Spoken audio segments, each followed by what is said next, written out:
নমস্কার। নির্ভীক সংবাদে আপনাদের স্বাগত জানাই। আরজিকর মেডিকেল কলেজ হাসপাতালে ধর্ষণ ও খুনের ঘটনার মামলার তদন্তে সিবিআই আধিকারিকদের নজর এখন নির্যাতিতা অভয়ার মোবাইল ফোনে। তদন্তকারী সিবিআই আধিকারিকরা মনে করছেন এই মোবাইলের মধ্যে গোটা ঘটনার রহস্য লুকিয়ে রয়েছে। নির্যাতিতার মোবাইল থেকে তদন্তকারী সিবিআই আধিকারিকরা জানতে চাইছেন ঘটনার আগে কেউ কিছু নির্দেশ দিয়েছিল কি না, কার কার সঙ্গে তার কথা হয়েছিল এবং কারো সঙ্গে তর্ক বিতর্ক হয়েছিল কি না। এজন্য তদন্তকারীদের নজর এখন নির্যাতিতার মোবাইল ফোনের উপর।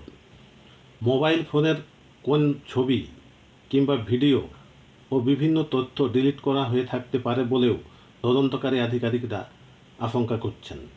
এই সমস্ত বিষয় খতিয়ে দেখছেন তারা। ডিজিটাল নথিও উড়িয়ে দেওয়া হয়ে থাকতে পারে বলে আশঙ্কা করা হচ্ছে। সংবাদপত্রের খবর, যেদিন ঘটনা ঘটে সেদিন এনআরএস হাসপাতালে সন্দীপ ঘনিষ্ঠ একজন আরজিকর হাসপাতালে এসে বেশ কিছুক্ষণ সন্দীপ ঘোষের ঘরে ছিলেন।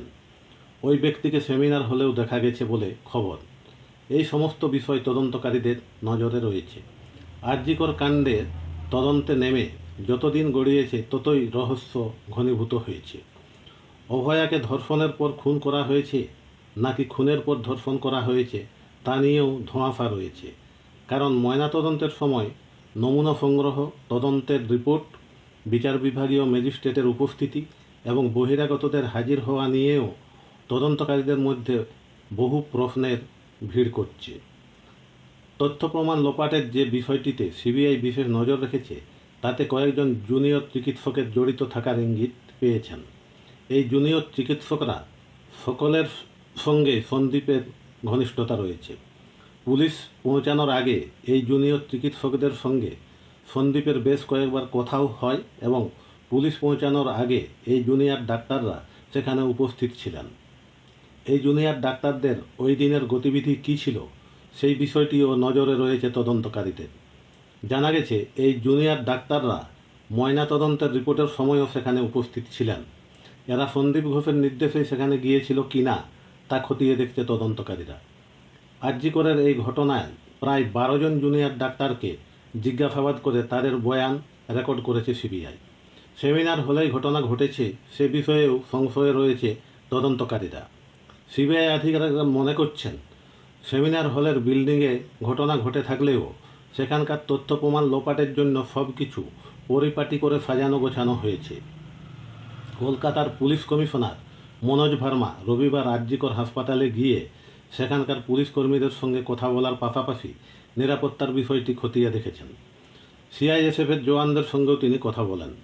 হাসপাতালগুলিতে নিরাপত্তা নিয়ে সুপ্রিম কোর্টের নির্দেশের পাশাপাশি সাগর দত্ত মেডিকেল কলেজের বিষয়টি নিয়েও ফের প্রশ্নের মুখে পড়েছে রাজ্য সরকার। সেই কারণে আরজিকরের নিরাপত্তা বিষয়ের দিকগুলি খতিয়ে দেখার জন্য সেখানে মনোজ ভার্মা গিয়েছিলেন বলে জানা গেছে।